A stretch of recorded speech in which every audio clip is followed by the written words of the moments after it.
जय मसीह की आप सभी को। हम आशा करते हैं कि आप प्रॉफिटेस आशिमा जेम्स बत्रा जी का संदेश सुनकर बहुत कुछ सीख रहे होंगे। अगर आपकी कोई भी प्रेयर रिक्वेस्ट है तो आप 9810585003 इस नंबर पर हमें व्हाट्सएप या फिर SMS कर सकते हैं। अगर आप और भी अच्छी बातें सीखना चाहते हैं तो आप हमारे YouTube चैनल पर जाकर देख सकते हैं। हमारे YouTube चैनल का नाम है रेडियंस ऑफ क्राइस्ट चर्च, जिसका QR कोड आपकी स्क्रीन पर मौजूद है। तो आइए सुनते हैं प्रॉफिटेस आशिमा जी को। आज का संदेश के लिए मैं आपका स्वागत करती हूँ। आप लोगों ने आज ज्वाइन करा है। We are so happy that you are here with us. आज का संदेश आपकी जिंदगी को बदलने जा रहा है। अपने दिल को थाम लीजिए, तैयार हो जाइए और शब्द सुनिए परमेश्वर का, और वो आपको जरूर संवारेगा। आइए हम लोग प्रार्थना करें। सर्वशक्तिमान परमेश्वर, धन्यवाद, आप अपने बच्चों के साथ बैठे हैं और आप उनको एनकरेज करने के लिए यहाँ पर हैं और आप उनकी जिंदगी बदलना चाहते हैं। आप चाहते हैं आपका हर बच्चा आपके जैसा हो जाए। परमेश्वर, हम दुआ मांगते हैं, हमें भी आपके जैसा बनना है। वो जो भी कमियां घटियां हैं वो सब हट जाएं और हम आप में भर जाएं। और प्रभु, हम छोटे छोटे जीसस ही दिखें, आपके बच्चे, और आप स्वर्ग से देखें, आप कहें वाओ मेरे बच्चे। एंड लॉर्ड, आप और भी हमें प्यार करें और हम भी आपको और प्यार करने वाले हो। Help us to love you. आमीन। तो हम लोग शुरुआत करते हैं। पहले हम लोग एक कहानी पढ़ेंगे जो एक्चुअली कहानी नहीं है, वो एक पैराबल है, और वो पैराबल लूका रचित सुसमाचार उसका 15 अध्याय पाया जाता है। आइए हम ध्यान से इस वचन को सुने। फिर उसने कहा, किसी मनुष्य के 2 पुत्र थे। उनमें से छोटे ने पिता से कहा, हे पिता, संपत्ति में जो भाग मेरा हो वह मुझे दे दीजिए। उसने उनको अपनी संपत्ति बांट दी। बहुत दिन ना बीते थे कि छोटा पुत्र सब कुछ इकट्ठा करके दूर देश को चला गया और वहां कुकर्म में अपनी संपत्ति उड़ा दी। जब वह ये सब कुछ खर्च कर चुका तो उस देश में बड़ा अकाल पड़ा और वह कंगाल हो गया। इसलिए वह उस देश के निवासियों में से एक के यहाँ जा पड़ा। उसने उसे अपने खेतों में सूअर चराने के लिए भेजा और वह चाहता था कि उन फलियों से जिन्हें सूअर खाते थे अपना पेट भरे, और उसे कोई कुछ नहीं देता था। जब वह अपने आपे में आया तब कहने लगा, मेरे पिता के कितने ही मजदूरों को भोजन से अधिक रोटी मिलती है और मैं यहाँ भूखा मर रहा हूँ। मैं अब उठकर अपने पिता के पास जाऊंगा और उससे कहूंगा कि पिताजी, मैंने स्वर्ग के विरोध में और तेरी दृष्टि में पाप किया है। अब इस योग्य नहीं रहा कि तेरा पुत्र कहलाऊं। मुझे अपने एक मजदूर के समान रख ले। तब वह उठकर अपने पिता के पास चला। वह अभी दूर ही था कि उसके पिता ने उसे देखकर तरस खाया और दौड़कर उसे गले लगाया और बहुत चूमा। पुत्र ने उससे कहा, पिताजी, मैंने स्वर्ग के विरोध में और तेरी दृष्टि में पाप किया है और अब इस योग्य नहीं रहा कि तेरा पुत्र कहलाऊं। परंतु पिता ने अपने दासों से कहा, झट अच्छे से अच्छा वस्त्र निकाल कर उसे पहनाओ और उसके हाथ में अंगूठी और पांवों में जूतियां पहनाओ और पला हुआ बछड़ा लाकर मारो, ताकि हम खाएं और आनंद मनाएं। क्योंकि मेरा यह पुत्र मर गया था, फिर जी गया है, खो गया था, अब मिल गया है, और वे आनंद करने लगे। परंतु उसका जेठा पुत्र खेत में था। जब वह आते हुए घर के निकट पहुंचा तो उसने गाने बजाने और नाचने का शब्द सुना। अंत उसने एक दास को बुलाकर पूछा, ये क्या हो रहा है? उसने उससे कहा, तेरा भाई आया है और तेरे पिता ने पला हुआ बछड़ा कटवाया है, इसलिए कि उसे भला चंगा पाया है। यह सुनकर वह क्रोध से भर गया और भीतर जाना ना चाहा, परंतु उसका पिता बाहर आकर उससे मनाने लगा।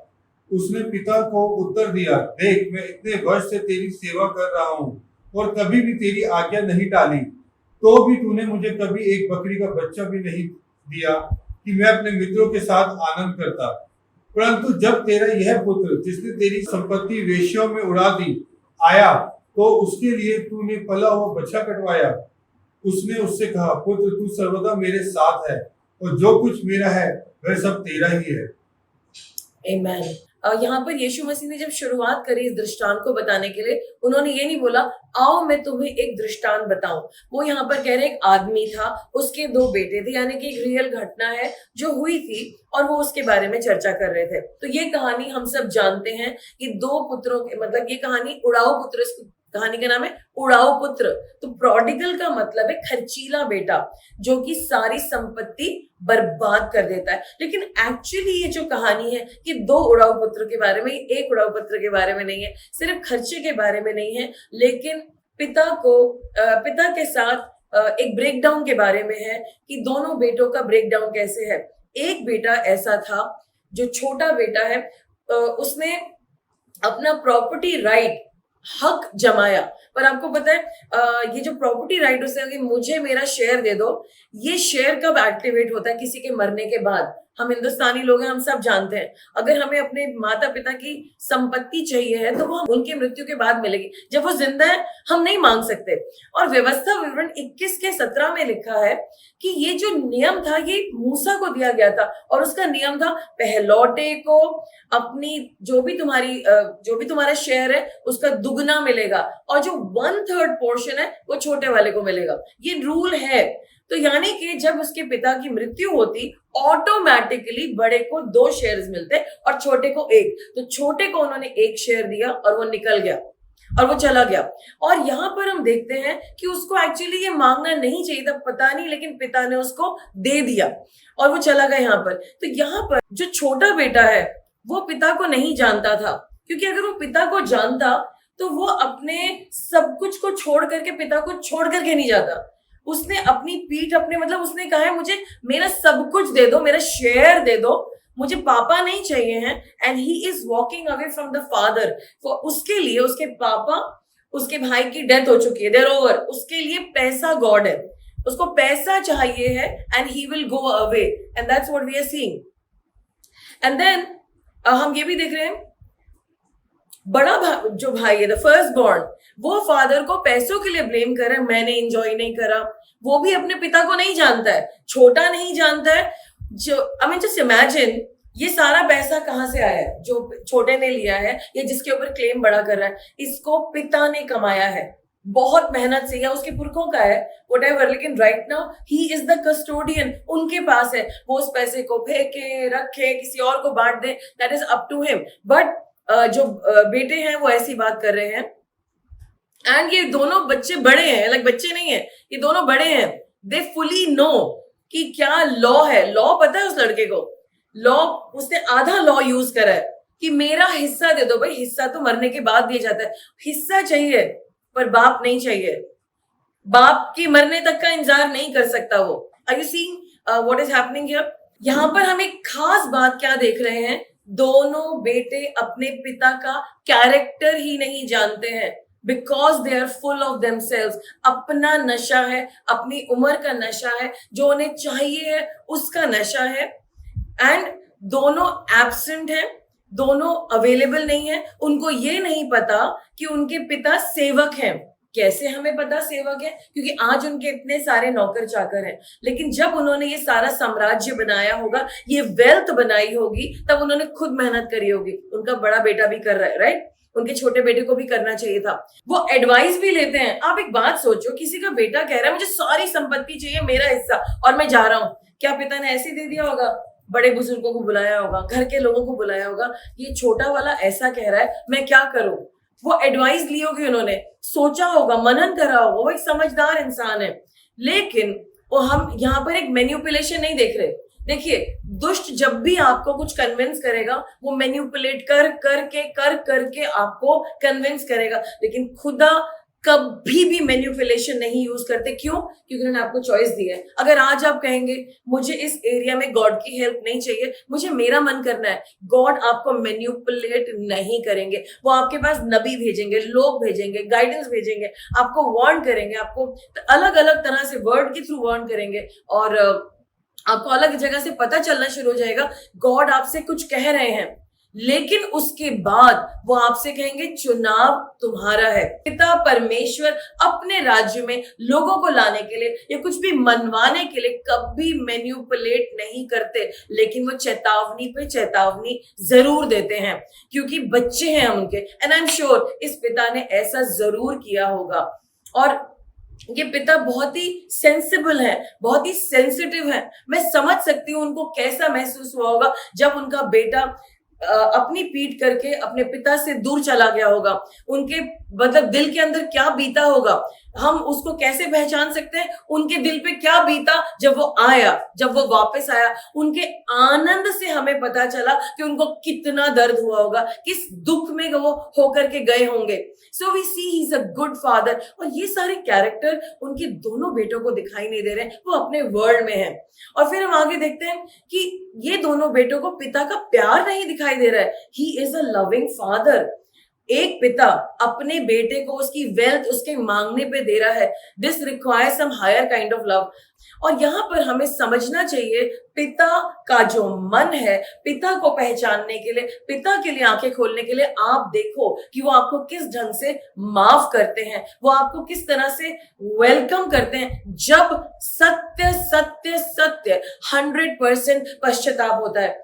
ये नहीं था कि पिता जो है उस बेटे के पास गए, उन्होंने अपने दूतों को भेजा, जाओ इसके मतलब अगर मैं माँ होती तो शायद मैं अपने जासूस को भेज देती, ओके पता लगा के ना लोकेशन क्या चल रहा है वहां पे, फोटो वोटो भेज देना। हमारी इंडियन मदर्स ऐसी होती हैं, तो फोटो भेज देना, हम डिस्टर्ब नहीं करेंगे भाई। लेकिन आपको सब पता है। But this father did not do that, he gave him a choice. और उसके बाद जब उस लड़के ने जो छोटा बेटा था उसने सूअर की फली खाई, उसको अकल आई। आपको एक बात समझ आनी चाहिए। आपको पता है ये लड़का यहूदी था। यहूदी लोग पोर्क नहीं खाते, यहूदी लोग पिग के साथ नहीं रहते। उसका भी एक नियम है, and I just read out the नियम टू यू। और ये है लय व्यवस्था 11, 7 और 8 में कि जू लोग पिग और पोर्क नहीं खाते हैं, ना उसके साथ रहते हैं, ना उसकी फार्मिंग करते हैं। तो ये जगह ना जेरूसलम से बाहर है, it's out of the provision, Israel से बाहर है ये जगह। Here what is happening is, इस लड़के को जब वो भूखा है, जब उसका शरीर बिल्कुल कमजोर हो गया है, क्योंकि एक बड़ा कार्नल लड़का है, इसको सब कुछ भोग विलास चाहिए, जो शारीरिक होता है, उसको ये सब चाहिए था। और जब ये चीजें खत्म हुई तब उसका दिमाग पलटा और तब उसे अपने पिता की याद आई और तब उसका जो पश्चाताप था पूरा हुआ। उसने अपने मन में बात करी। कई दफा पश्चाताप ये नहीं होता है कि आप किसी के सामने आए, पहले मन में शुरू होता है। आप अपने मन में बात करते हैं, तब गॉड आपको रिसीव करते हैं और आपको उन लोगों के पास ले जाते हैं जहां पर आपको माफी मांगनी है। और तब उसने रियलाइज करा, मैं भूखा मर रहा हूं, अब मैं क्या करूं, मेरे पिता के पास इतने नौकर हैं, मुझे अगर वो शरण दे दें। और तब उसने अपने मन में बात करी, मैं खड़ा होऊंगा, मैं पिता के पास जाऊंगा, मैं उससे कहूंगा, पिता मैंने आपके विरोध में पाप किया है, मैंने परमेश्वर के विरोध में पाप करा है। आप समझिए, जब वो पीठ पलट के जा रहा था तब उसने अपने मन में सोचा मेरा पिता मर चुका है। एक जिंदा को मरा हुआ उसने समझा। बहुत सारी गलतियां करी उसने। और जब उसने अपने मन में पश्चाताप करा तब वो जब अपने पिता के सामने गया, उसने रियलाइज करा मैं वर्दी नहीं हूं, मैं सही नहीं हूं, मैं इस काबिल नहीं हूं कि मैं आपका बेटा कहलाऊं, मुझे नहीं पिता। और उसने मन में सोचा मुझे नहीं बनना है बेटा, मैं काबिल ही नहीं हूं, क्यों बनूं मैं बेटा, क्या करा है मैंने। क्योंकि उसका दिमाग खुल चुका है, उसे रियलाइज हो चुका है कि उसने कोई ऐसी हरकत नहीं करी जो एक बेटे के समान है। मुझे बेटा नहीं बनना, बस नौकर बना दो, मेरी जिंदगी के लिए इतना काफी है। और जब आप और मैं अपना सर झुकाते परमेश्वर के सामने, हम कहते बस गॉड, जो हमने गंदे काम करे हैं ना, जो हमने आपके विरोध में काम करे हैं, हमें माफ कर दीजिए, बस अपना नौकर बना लीजिए, इतना काफी है, बस अपना नाम दे दीजिए, इतना काफी है, हमें कुछ नहीं चाहिए, हमें कोई हक नहीं चाहिए। लेकिन पिता ने अपने बेटे को देखा और जो उसका प्यार था, जो उसका भरोसा था, जो उसका खुदा पे भरोसा था, वो एक्टिवेट हुआ और उसका बेटा वापस आया जैसे उसने परमेश्वर से मांगा था और जैसे उसे भरोसा था। और ये भरोसा उसका पूरा हुआ और उसने कुछ नहीं देखा कितनी बदबू आ रही है। रिच लोगों के पास बदबू नहीं आती, वो लगातार अच्छे वातावरण में रहते हैं, उनके घर में खुशबू आती रहती है, उनको बदबू से कुछ लेना देना नहीं है। वो कैरेजेस में जाते हैं, वो सड़क पे पैदल नहीं जाते। लेकिन उन्होंने अपने बेटे को गले लगाया। बेटा कुछ कहना चाह रहा था अपने पापा को, पापा पापा मुझे नौकर बनना है, लेकिन उसके पापा के प्यार ने सब उसकी जबान बंद कर दी और उसके पिता ने उसकी एक ना सुनी। उसके पिता ने कहा तू मेरा बेटा है, मैं तेरा आदर करता हूं, मैं तुझे रिसीव। और बेटा कह रहा है मैं नहीं हूं, नो चुप, तू मेरा बेटा है, मैं तुझे प्यार करता हूं, मैं तुझे रिसीव करता हूं, तू मेरा अपना है और तू मरा हुआ था, तू वापस आ गया है। मेरे लिए इससे बड़ी बात क्या हो सकती है कि मेरा बेटा वापस आ गया है। और पिता ने ऐसा प्यार दिखाया कि उसके बाद हमने कोई बातचीत नहीं सुनी जो छोटे ने कही। और नौकरों को बोला गया इसको अंगूठी पहनाओ, इसको कपड़े पहनाओ, इसको जूते पहनाओ। ऑब्वियसली उन लोगों ने उसको नहलाया धुला होगा और फिर एक पार्टी करी गई। और ऐसी पार्टी थी कि दूर तक लोगों को सुनाई दे रही थी कि उस अमीर घर के अंदर एक पार्टी चल रही है। तो मतलब बहुत जोर शोर की पार्टी थी, कोई ऑर्डिनरी पार्टी नहीं थी। और यहाँ पर हम इस बात पे ध्यान देते हैं कि जो बड़ा बेटा है जो खेतों में काम कर रहा है, जब वो लौट रहा है उसने भी कोई एटीट्यूड सही नहीं दिखाया। उसने कहा अरे इतना घर में शोर हो रहा है, इतना आ रहा है। तब नौकर ने बोला अरे आपको नहीं पता कि क्या हो रहा है? उसने कहा तेरा भाई आ गया है और तेरे पिता ने एक फीस रखी है क्योंकि वो बिल्कुल ठीक है, स्वस्थ है और उसको स्वस्थ पाया गया। तब वो नाराज हो गया और अंदर जाने से इनकार कर दिया। उसके पिता ने बाहर आकर उससे विनती की। जस्ट इमेजिन कि पापा इतने खुश हैं, मेरा बड़ा बेटा तो मेरे पास था और ये तो चला गया था, तो मर जैसे कि खत्म हो गया, लेकिन वो जिंदा है, वो वापस आ गया, उसने पश्चाताप किया, हमें फिर से मिल गया, वो फिर से मेरे पास आ गया। I got my son back, he was dead but he is alive again, amen, and he is safe, he is healthy. मेरा सन मुझे मिल गया। He doesn't care about anything else, right? लेकिन ये बेटा नाराज है और पिता भाग के जाते उसके मेरे बेटे चल ना अंदर चल, सेम लव। लेकिन लड़के की नजर गलत है। लड़के ने आज तक अपने पिता को जाना ही नहीं, वो उसके साथ रह रहा है, उसको समझ में ही नहीं आया ये मेरा पिता कौन है। उसे लग रहा है मेरे मालिक हैं, ये मेरे से लेबर कराते हैं, मैं इतनी मेहनत करता हूँ, मेरा मन करता है पार्टी में जाने का, ये मुझे पार्टी नहीं करने दे, मेरे साथ ये नहीं करने दे, ये मेरे साथ। वो अपनी कहानियां मन गढ़ंत कहानियां बना के अपना किला बना के बैठा है और वो भी पिता से प्यार नहीं करता। गुस्सा तो से आएगा, हाँ छोटे वाले को बर्बाद कर दिया, छोटे को बर्बाद करने का इन्हीं का हाथ है। उसने इस तरह की बातें करी होंगी, लेकिन उसने पिता के मन को नहीं देखा और उसको समझ में नहीं आया, वो गुस्सा रहा। Look these many years I have served you, उसने बोला, and I never disobeyed your command yet you never give me a young goat that I might celebrate with my friends. इसके भी दोस्त हैं, ये भी सेलिब्रेट करना चाहता है, पर इसको रिजेंटमेंट है for some reason, maybe whatever the reason is. And then his father says, son you're always with me, तो हमेशा मेरे साथ है, you can do every party every day, ये सब कुछ तेरा है। can't you see इस घर में कौन है? तेरा पिता। मैं तेरे साथ हूं, मैं तेरे साथ हूं बेटा, तू हमेशा मेरे साथ है और सब कुछ मेरा तेरे लिए, you can do it, but तू हमेशा रिजेंटमेंट मेरा, तूने आज करके कभी मुझसे कुछ मांगा ही नहीं, तू मुझसे मांगता तो मैं तुझे दे देता। So we are the ones जिसने गॉड के बारे में गलत पिक्चर बना रखी है और हम ही रिजेंट करते, गॉड ने मुझे दिया नहीं, गॉड ने मुझे नौकरी नहीं दी, गॉड मेरे लिए ये नहीं करेंगे। अरे मांगो तो दिया जाएगा ना, खटखटाओगे तो खोला जाएगा ना। ये हमने किया नहीं, इस लड़के ने किया नहीं और गुस्सा अपने पिता से। सो ही, if you will see, it is not a healthy relationship at all. और ये लड़का रिजेंटमेंट में है जबकि वो लग्जरी में रहता है, चॉइस लोगों के साथ जाता है, नौकरों को ओवरसी करता है, सब कुछ मैनेज करता है। उसको नहीं पता है, यू प्लीज अंडरस्टैंड, उसको अपने छोटे भाई का एक्सपीरियंस नहीं पता है। जिस दिन उसका भाई चला गया था छोड़ करके, उस दिन इस भाई के लिए भी वो भाई मर गया था, dead. You are dead for me, get out, निकल जा तू, कभी मत आना, you are dead for me. So that happened both ways. It was not just the Udao Putra, that one prodigal son, but it was the other son also. लेकिन उसके बीच में एक पिता था जिसके लिए दोनों बच्चे जिंदा थे, जिसके लिए सब कुछ खुला था। Both the sons were equal, लेकिन बच्चों के मन में भेदभाव था। इसने ऐसे करा तो उसने वैसे करा। छोटे ने कहा मुझे तो मेरा शेयर चाहिए, भाई का शेयर नहीं चाहिए, मुझे तो मेरा मेरा मेरा दे दो। और बड़ा वाला कह रहा है मेरे लिए तो आपने कुछ नहीं किया। दोनों की अपनी अपनी मन घड़न कहानियां और लड़ाइयां चल रही हैं। बड़ा वाला लग्जरी में रह रहा है, उसको अपने भाई की हालत नहीं पता, उसको जरा सा भी दर्द नहीं है।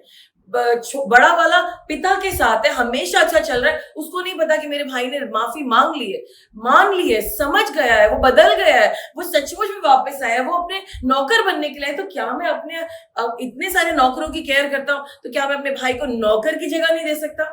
चलो छोटे भाई की बाद में, मुद्दा प्रोस्टिट्यूट्स का नहीं है, ऑफ कोर्स हमें ये सब नहीं करना है, मुद्दा पैसे बर्बाद करने का नहीं है, मुद्दा है कि आपका भाई वापस आ गया है। उसे यह समझ में नहीं आया कि इस घर की जितनी भी वेल्थ है बर्बाद है, बकवास है, इट्स यूजलेस। अगर मेरा भाई मर जाएगा, उसका प्राण खुदा के सामने बहुत जरूरी है। और ये बेटे को समझ आ गया था, मैंने खुदा के विरोध में पाप करा, मैंने अपने पिता के विरोध में पाप करा। सो उसको लग रहा था कि इस शेयर से मेरी जिंदगी बन जाएगी, because that's all he wanted. But actually, all he should have had was the presence of the father. He walked away from the presence of the father. वो पिता को छोड़ के चला गया और बड़ा वाला पिता के साथ रह रहा है, पर दोनों अपने पिता को नहीं जानते हैं. मुद्दा था to come into the celebration of God, the presence of God, the friendship of God, the joy of God. Amen. So here both of them did not understand, और दोनों को समझना था. थैंकफुली छोटे को समझ में आ गया. और आज आप और मैं बड़े पुत्र की तरह हैं. हम लोग चर्च आते हैं, we know that there is this church that we come to, और बहुत से लोग हैं जो चले जाते हैं, they are doing all kinds of nonsense and they are doing all kinds of wrong things. वो कौन सा पॉइंट है जब हम कहेंगे ओके हम आपको वेलकम करते हैं, you can come. This is something that I throw open to you to think about. So here is a father, Here is a brother. और अब हमें कैसा बड़ा भाई बनना है? क्या इस आदमी जैसा बड़ा भाई बनना है? वो कह रहे हैं नहीं पार्टी नहीं करी, मुझे ये भी नहीं दिया, ये कंप्लेन. नो, हमें बनना है यीशु मसीह जैसा बड़ा भाई. वो यीशु मसीह जिसने हम सब के लिए as a role model, as a पहलौटा, एज द फर्स्ट बॉर्न का, ओके डैडी आपके तो सारे बच्चे बहुत नॉटी हैं, सारे के सारे प्रोडिगल हैं, कोई भी आपकी बात नहीं सुनता, ना व्यवस्था को समझता, व्यवस्था को यूज करके ट्विस्ट करने के लिए मेरा शेयर दे दो, बस मुझे नौकरी दे दो, बस मुझे गाड़ी दे दो, बस मुझे ये चाहिए, और उसके बाद वो कहाँ और मैं कहाँ और पिता कहाँ. लेकिन परमेश्वर, यीशु मसीह ने कहा परमेश्वर मैं जो आप कह रहे मैं करूंगा, मैं क्रॉस पे मरूंगा अपने भाई बहनों के लिए. और वो ऐसे बड़े भाई निकले कि उन्होंने अपनी जान दी क्रूज पर, ताकि आप और मैं सबको एक्सेप्टेंस मिल सके यीशु मसीह में. जबकि हम उस बेटे की से भी बदतर थे जो सुअर की फली खा रहा था, जो कि अलाउड नहीं था. सो आज हम अपने आप को चेक करें, हमारी लाइफ कहाँ जा रही है, what is happening to us. हम बड़े बेटे के समान हैं जो प्रेजेंस में रह करके भी उनको नहीं समझ पा रहे गॉड के कंपैशन को, उनके प्यार को, उनके कामों को. या हम छोटे बेटे की तरह जिसको सिर्फ मतलब है बस मुझे मेरा मिरेकल मिल जाए, उसके बाद bye bye, I don't need God. आज हमें इस बात को अपने अंदर एनालाइज करना है. मैं चाहती हूँ कि हम लोग सब अपनी आंखें बंद करें और हम गॉड से बात करें. क्या हमारे फूलिश पर्सुएट्स हैं? क्या हम पिग्स के बीन्स खा रहे हैं? क्या डर ने हमें पकड़ रखा है? क्या हम डेस्परेट हैं कि अभी जल्दी जल्दी एंजॉय कर लो, उसके बाद नहीं मिलेगा? क्या हम पिग्स के समान बिहेव कर रहे हैं? Are we throwing ourselves into pig situations and not trusting God? क्या हम गॉड के रिसोर्सेज को गलत तरीके से यूज करें, या रिसोर्सेज को जो हम चाह रहे हैं, I need this, I need this, I need this, we are ready to leave the presence of God? क्योंकि वो दिन आएगा जब आप गॉड की बात को नहीं मान रहे हैं, गॉड आपको बार बार समझा रहे हैं, मना रहे हैं, कुजोल कर रहे हैं. वो दिन जरूर आएगा जब आप भी अपने आप को पिग्स के साथ पाएंगे. And I hope it will be not a place of no return, that आपकी अक्ल पहले आएगी and that you will continue to obey the father. Because God जब आपको कुछ मना करते हैं, वो इसलिए मना करते हैं क्योंकि वो नहीं चाहते मेरे बच्चे पिग्स की तरह रहें, उसके साथ रहें और उनकी लाइफ ऐसी स्पॉइल हो, उनमें बदबू आए और एक दिन उनकी आंखों में वो इतने ब्लाइंड हो जाए कि उन्हें पता ही नहीं चले कि मैं अपने पिता से कितना दूर आ गया हूं, मैं कितना दूर आ गया हूं. आज मैं प्रार्थना करती हूं कि हम लोग उसकी तरह ना हो, हम मेरी की तरह हो जो यीशु मसीह के चरणों में उनकी बातें सुन रहे हैं. हम लोग उस औरत की तरह हो जो उस वेल पे थी, उसको जीवन का पानी मिला, द लिविंग वाटर्स. हम उस औरत की तरह हो जो यीशु मसीह के पीछे पीछे चल रही थी, उसके इश्यू ऑफ ब्लड था, उसके लहू बहता था और यीशु मसीह के ऊपर तो बहुत सारे लोग गिर रहे थे, लेकिन उसने यीशु को छुआ और अपनी हीलिंग ले ली। क्या आज आप अपनी हीलिंग, अपना प्रोविजन, अपनी सिचुएशन गॉड से लेना चाहते हैं? क्या आप गॉड के साथ चलना चाहते हैं? बिकॉज इस सारी कहानी में दो बेटे हैं जो पिता को नहीं जानते, दो बेटे हैं जो पिता से दूर हैं, लेकिन एक पिता है जो उनको बहुत प्यार करता है। आज अगर आपकी जिंदगी में पिता का प्यार नहीं है, अगर आपकी जिंदगी में आप गॉड को नहीं समझ पाए, ये उदाहरण पिता परमेश्वर का जो बहुत बहुत बहुत प्यार करते हैं। उनकी हर सोच मैनिपुलेशन नहीं है, वो आपको कभी प्रेशर नहीं करेंगे, आपको समझाएंगे, बार बार समझाएंगे, लेकिन आपको फिर आपके हाल पे छोड़ देंगे, क्योंकि ये आपने चुनाव किया है। अगर आज आपको लग रहा है कि आपकी लाइफ में कुछ ऐसी बात है जो आपको कमजोर कर रही है और आप इस मैटर को गॉड के हाथों में नहीं दे पा रहे, and it's such a thing because ये आपको रोकती है, and you are shutting your life to God and you are running away. या आप ऐसे हैं जो आते हैं, चर्च भी आते हैं, गॉड को जानते हैं, लेकिन you are like the elder son. आपको समझ में नहीं आ रहा है कि ये गॉड कौन है, मेरे पापा कौन है, and you have something against your brother.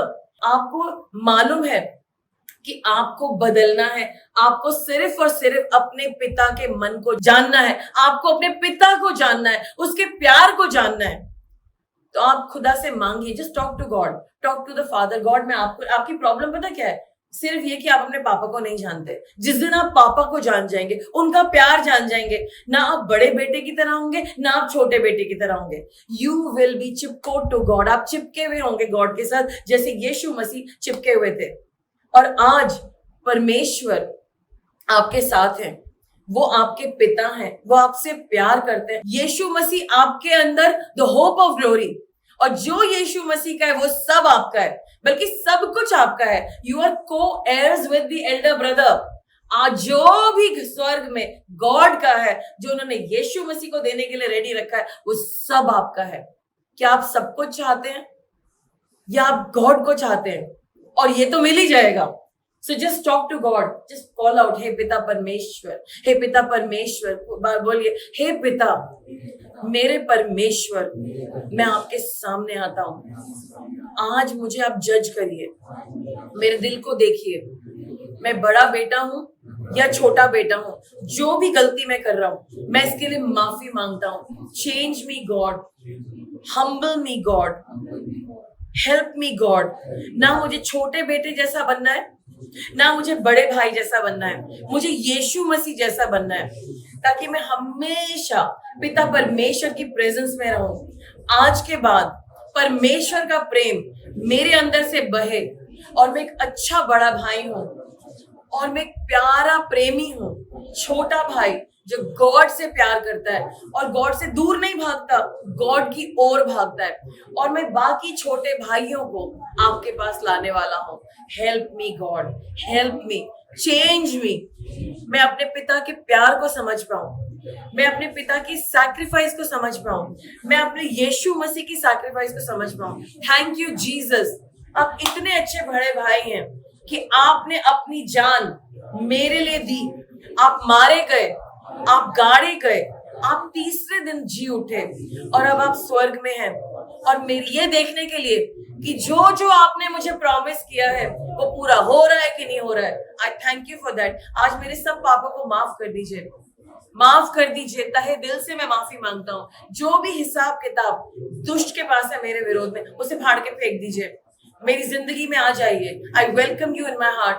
यीशु, आप ही प्रभु हैं, आप ही प्रभु हैं, यीशु के नाम से। आमीन, आमीन, आमीन, आमीन। God bless you all. तो मैं धन्यवाद करती हूँ परमेश्वर का, जो उन्होंने मैं आज वचन दिया है। मैं विश्वास करती हूँ कि आप यीशु मसीह जैसे बड़े भाई बनेंगे, और अगर आप छोटे भी हैं तो यीशु मसीह आपको पकड़ लाएंगे, अगर आप अलाउ करेंगे और आप रिजेंट नहीं करेंगे। अपना बस प्रार्थना में शेयर मांग के भाग मत जाइएगा, गॉड आपको फ्री में मिलेंगे। ही इज अ पैकेज डील, वो हमेशा हमारे लिए फ्रीली प्यार करने के लिए तैयार है। Do not resent him, do not give him up, continue to run after him, उन्हीं के पीछे भागिए। प्रेज द लॉर्ड एंड जय हिंद। धन्यवाद हमें ज्वाइन करने के लिए। अगर आपका कोई भी प्रार्थना निवेदन है तो आप 9810585003 इस नंबर पे हमें व्हाट्सएप या SMS कर सकते हैं। आप स्क्रीन पर मौजूद QR कोड को स्कैन कर भी नंबर सेव कर सकते हैं। प्रोफेटेस आशिमा जी से और सीखने के लिए आप हमारे YouTube channel radiance of Christ church पर जाकर देख सकते हैं। आप चैनल को सब्सक्राइब ज़रूर करें ताकि आपको अपडेट्स मिलते रहे। सारी इन्फॉर्मेशन स्क्रीन पर मौजूद है। जय मसीह की।